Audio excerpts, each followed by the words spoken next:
إن هذا القرآن يهدي للتي هي أقوم ويبشر المؤمنين الذين يعملون الصالحات أن لهم أجرا كبيرا. اعوذ باللہ من الشیطان الرجیم. بسم اللہ الرحمن الرحیم. پچھلے لیسن میں ہم نے لہن جلی کے بارے میں پڑھا تھا کہ لہن جلی ایسی غلطی کہ جو واضح ہو اور بہت بڑی ہی غلطی ہے، اور لہن جلی جو ہے وہ حرام ہے، اس سے لازمی طور پر بچنا ضروری ہے ہمارے لیے. اور ہم نے یہ دیکھا تھا کہ لہن جلی کی ٹوٹل 8 اقسام ہیں. آج ہم لہن جلی کی اقسام سٹارٹ کر رہے ہیں. اس میں سب سے پہلی جو قسم ہے لہن جلی کی، وہ ہے ایک حرف کی جگہ دوسرا حرف پڑھنا.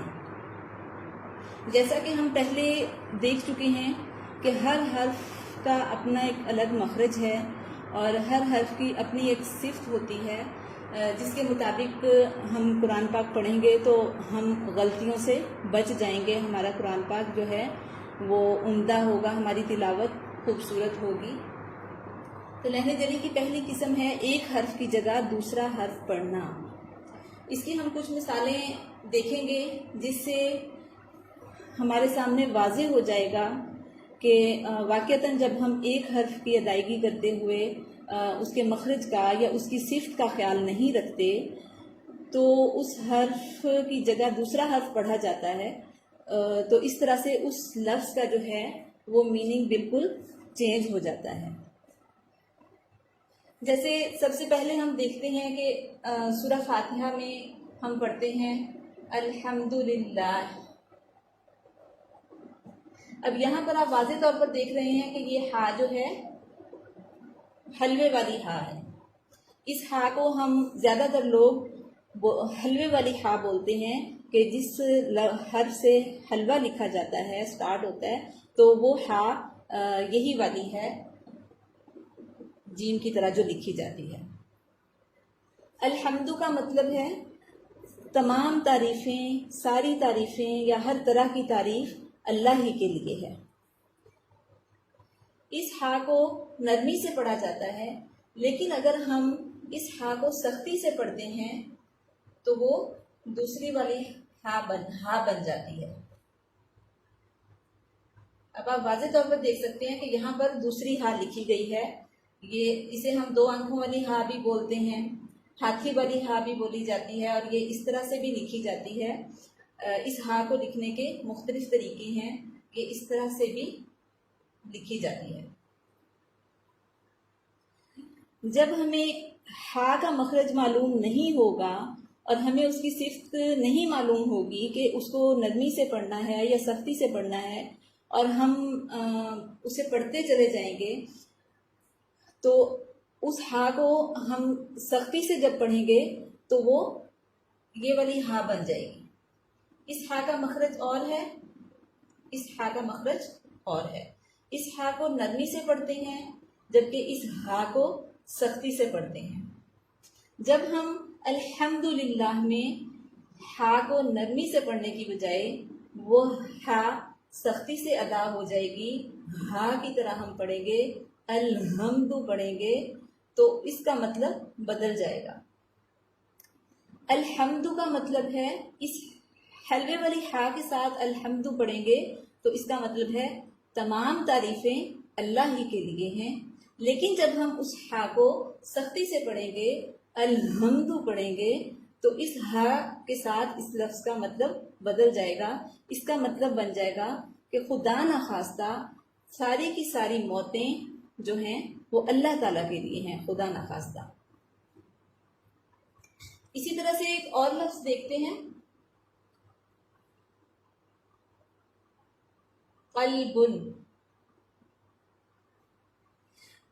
اس میں آپ واضح طور پر دیکھ سکتے ہیں نقطے والا قوف لکھا گیا ہے، جسے ہم کینچی والا قوف بھی بولتے ہیں. قلب کا مطلب ہے دل، اور یہ قوف جو ہے موٹا پڑا جاتا ہے اور اس کا مخرج بھی چینج ہے. جب اس قاف کو ہم موٹا پڑھنے کی بجائے باریک پڑھتے ہیں تو وہ ڈنڈے والا کاف بن جاتا ہے. اس کاف کو ہم کتاب والا کاف بھی کہتے ہیں. جب ہم نقطوں والے قاف کو موٹا نہیں پڑھیں گے اور ہمیں اس کا مخرج یا اس کی صفت معلوم ہی نہیں ہوگی کہ ہم نے اسے کہاں سے ادا کرنا ہے اور کیسے پڑھنا ہے، موٹا یا باریک، تو ہم اسے باریک کاف کی طرح پڑھ جائیں گے. یہ ڈنڈے والا کاف جو ہے اس کا مخرج بھی اور ہے اور یہ کاف باریک پڑھا جاتا ہے. جب ہم قلبن کو کلبن پڑھ لیں گے تو دونوں کا مطلب بدل جائے گا. قلبن کا مطلب ہے دل، جبکہ کلبن کا مطلب ہے کتا. تو اس طرح سے قرآن پاک میں جس بھی آیت میں قلبن آ رہا ہوگا وہاں اگر ہم قاف کو باریک پڑھ دیں گے تو اس کا میننگ جو ہے وہ خدا نخواستہ کتا بن جائے گا. اسی طرح سے ہم اور مثال بھی دیکھتے ہیں تاکہ ہمیں واضح طور پر پتہ چل جائے، مکمل طور پر واضح ہو جائے ہمارے سامنے کہ واقعتاً جب ہم کسی بھی ایک حرف کی جگہ دوسرا حرف پڑھ جاتے ہیں تو اس کا مطلب جو ہے وہ بدل کر آیت کا ترجمہ بدل جاتا ہے اور اس سے بہت بڑا گناہ لکھا جاتا ہے. اب آپ دیکھ رہے ہیں کہ یہاں بھی نقطوں والے قاف کے ساتھ قل لکھا گیا ہے. قل کا مطلب ہے کہہ دیجئے. جیسے کافی جگہ پر قرآن پاک میں اللہ تعالیٰ نے نبی صلی اللہ علیہ وسلم سے فرمایا کہ قل، جیسا کہ آپ دیکھتے ہیں چاروں قل ہیں. قل یا ایھا الکافرون، قل ھو اللہ احد، قل اعوذ برب الفلق اور قل اعوذ برب الناس.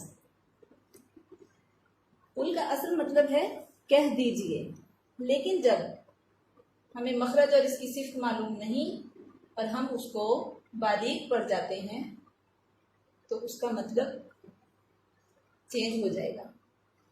باریک کاف کے ساتھ قل کا مطلب ہے کھائیے. قرآن پاک میں آتا ہے کل الطعام کان حلا لبنی اسرائیل، تو اس کا مطلب ہے کھائیے. قل کہہ دیجئے، قل کھائیے، دونوں کا مطلب بدل گیا. صرف حرف کو اس کے مخرج سے اس کی صفت کے ساتھ ادا نہ کرنے کی وجہ سے اس کا مطلب بھی تبدیل ہو گیا. اسی طرح سے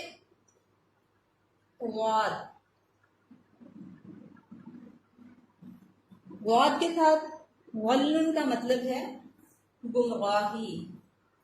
غاد کے ساتھ غلن کا مطلب ہے گمراہی. اور غاد جو ہے وہ نرمی سے موٹا پڑا جاتا ہے اور اس کا مخرج بھی چینج ہے. اسی کو اگر ہم غاد کو غا کی طرح پڑھ لیں گے،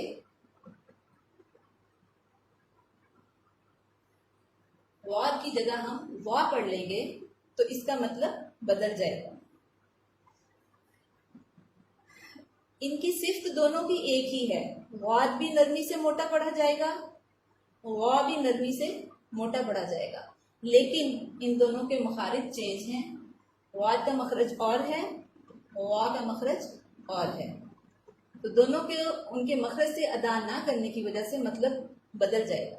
غلن گمراہی اور غلن سایہ، چھاؤں. اسی طرح سے قرآن پاک سے ہی ہم اور مثال دیکھتے ہیں. علیم، عین کے ساتھ علیم جاننا. عین جو ہے وہ نرمی سے ادا ہوتا ہے اور اس کا مخرج بھی الگ ہے. لیکن اگر ہم عین کو اس کے مخرج سے ٹھیک طرح سے ادا نہیں کرتے تو وہ حمزہ بن جائے گا.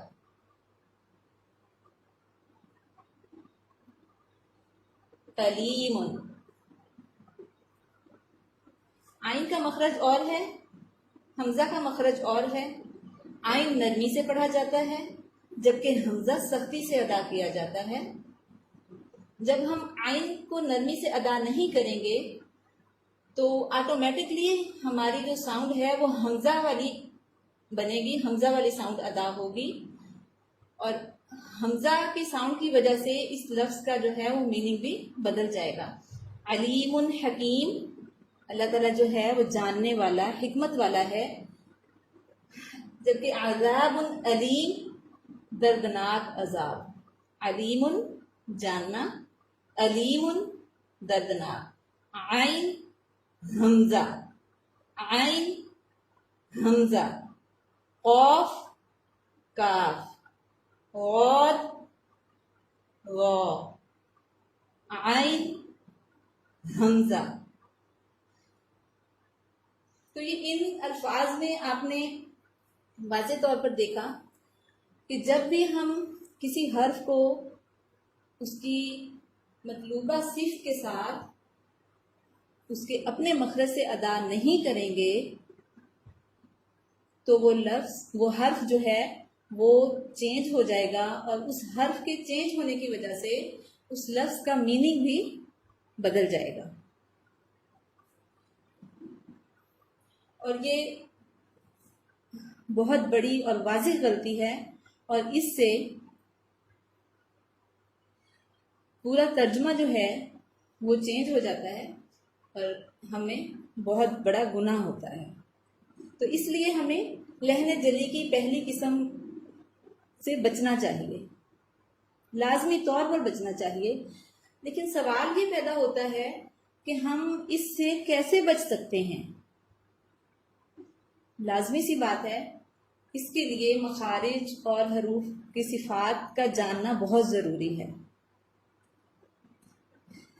اس لحن جلی کی پہلی قسم، پہلی غلطی سے بچنے کے لیے ضروری ہے کہ ہم ہر حرف کا مخرج اچھی طرح سے معلوم کریں، اس کو یاد کریں اور پریکٹس کر کے ان حروف کی ادائیگی کو ٹھیک کریں.